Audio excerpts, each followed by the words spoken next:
Welcome to Lock and Load Podcast. My name is Josh, where we talk to you about Connecticut 2A issues. So today, I want to talk to you guys about MGE Wholesale. And most of you guys are going to be like, the heck is MGE Wholesale? It's a gun wholesaler. And it's a gun wholesaler that I've been set up with since day one of the FFL. And I've been hemming and hawing about doing this video for a while now. And I just don't care anymore. So we're going to go for it, and we're going to talk to you guys about them, and we're going to shed some light on MGE Wholesale and why they are really, really shitty. So I'm going to preference this by saying a business can do business with anyone they want to, right? In any state they want to. But when they don't understand the laws properly, and they're just cutting their nose to spite their face. I think that's how that saying goes. So when HB Satan 6667 got passed, MGE Wholesale interpreted this bill entirely incorrect. I was dumbfounded in how they have interpreted this bill so wrong. All it did, right, that bill banned others. It banned open carry. It did some other stuff too. But those are the two big things, right? It didn't do anything with high capacity magazines or anything else or assault weapons other than they made others assault weapons, right? And for anyone coming after me for using that term, by the way, there was air quotes on that, and that is a word in the Connecticut general statutes. There was a video a couple of weeks ago, and the comment section blew up because I used the word assault weapon. Anyways, so shortly after the bill passed, my rep, and I liked my rep, we'll just call him Bob, because I don't want to get him in trouble. And he didn't do anything wrong. Let me preference this. He did nothing wrong. I ran this up the chain all the way to, I think, just below the CEO, to be honest, because not a huge company. And so they will not sell anything to Connecticut that they deem possibly illegal. Now, I have a federal firearms license, which means I can sell guns. I can sell ammo. I can sell gun accessories. I can sell suppressors. I have a special SOT, it's called. That's another license. And guess what? In Connecticut, some people are exempt to our assault weapon ban, like military with a valid CAC, law enforcement with a letter, right?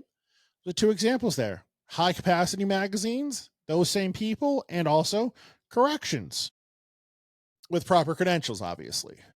So for somebody to say, oh, we can't send that to you because it's an assault weapon, you don't know our laws. You do not understand them at all. Now, high capacity magazines, let's just go right there. If a gun, let's say an MC9 Prime, some of you guys probably know what that is, especially if you're watching this video. MC9 Primes, very popular right now. Most of them are the 17 round SKU because there's like 39 states that don't have high capacity magazine bans. And so there's 17 round mags. So that's what Canic's pumping out right now, right? Not only will MGE not sell me the gun, they won't sell me the magazines. They won't sell me the gun with the magazines. They won't sell me the gun without the magazines, even though I can legally possess them as a federal firearm licensee and or sell those to law enforcement and or block them down to 10 rounds legally. But they won't do it because their random lawyer said, no, it's an assault weapon. You can't send it there. It's not an assault weapon. It's a pistol with a magazine. The responsibility of me selling it is on me. Licensee, the retail store. Now, this is all prior to 7042 getting passed. I know I said I want to bring up 7042 again. I said that a couple podcasts ago. I lied. It's probably going to get brought up again, guys, too. But I think you're going to see this more and more post October 1st. I think we're going to be in trouble when it comes to distributors, or we're going to run into issues with distributors once 7042 is in effect. It's a gut feeling I have. Take PSA, for example. PSA doesn't ship anything AR related to Connecticut. Bear Creek does not ship anything AR related to Connecticut unless it's their bolt action ARs. They'll ship those to Connecticut or their bolt action uppers. We have some of those in stock, by the way, in case you're interested in those. But anything else, nope, they won't ship it to Connecticut. So anything that they deem, not that Connecticut's deemed, it's that somebody arbitrarily has deemed an assault weapon or illegal in Connecticut. They just picked, nope, it's not legal there. And they don't listen to anyone here.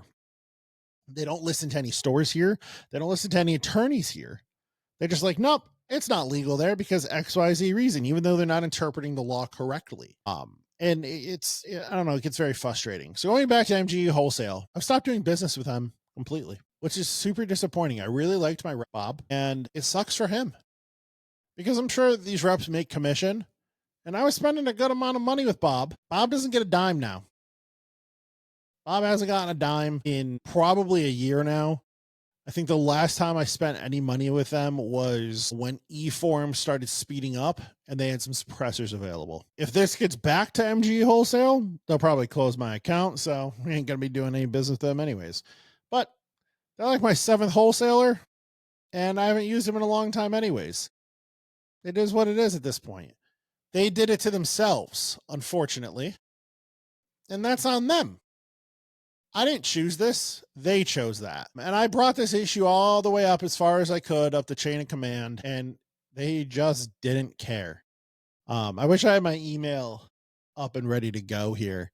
And I wish, I could read the email. You know what? Let me pause this. So that took me a minute to find, but this is from Brad Rupert. And I wanted to read this. So this was all the way back in August of 23. And we're putting it out there now. Mr. Serafino, that's my father. I apologize if Bob was unable to articulate our policy change. I did not receive your voicemail. Or I'm sorry, I did receive your voicemail and asked DL to relay our position to you. We greatly appreciate your business and empathize with the position you are in. Over the past 12 months, numerous states, including Connecticut, have enacted similar laws governing magazine capacity and or firearms and firearm features they deem to be assault weapons. Communicating with the authorities in these states has caused us to reevaluate our company policies and procedures to ensure we remain compliant. For reasons I do not wish to discuss, we have updated our policies, restricted items in our point of sale software, and removed restricted items from our website for dealers operating in these states. With none of the recent laws, including Connecticut, offering a clear-cut carve-out for an FFL to operate at will, our policy is to only ship compliant firearms and magazines to these states. Having dealt with intersection of state and federal laws governing our industry and how the intersection affects our business directly, these new policies are not debatable or negotiable. As much as we as a company would love to offer our entire catalog, we are unable to do so. If that means you go elsewhere, well, that's unfortunate. It's understandable. Brad Rupert. Like, what a clown. That was the last communication I had with him. Because clearly he didn't care. He didn't want to hear anything. And the authorities, who did you talk to? Did you talk to the SLFU? And the carve out for FFLs, it's a federal firearms license. The carve out is in the word federal. It's not a state firearms license.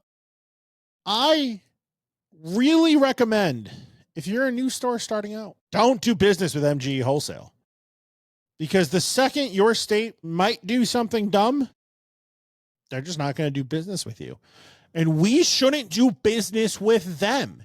If you're an FFL in Connecticut, you should not be doing business with MGE Wholesale. They don't want 90% of their catalog offered to us. You don't want 100% of my money. It's as simple as that. I'll give my money to Lipsies and ours, my reps who are fantastic. Lipsies, who has been fantastic since day one. RSR, I'll say he's been fantastic since day one, except I'm on my second rep because the first one retired, but both of them have been great. One retired. Great reps from both of them. I used Davidson's for a little bit. I used South Sports for a little bit. We're tinkering with Orion for maybe some. Amshar, I don't know what's going on with them. But MGE Wholesale, see you later. All right, guys, if you made it this far, make sure you subscribe below, hit that like button, the little notification bell. We're at like 1,100 followers or subscribers on YouTube, guys. Make sure you follow us on all of our other platforms, Facebook, Instagram, Spotify. I guess you can do it on that too. And oh yeah, TikTok, guys. You guys love TikTok, right? Linktree/LNL podcast. Other than that, guys, my name's Josh, and we'll see you next time. Bye-bye.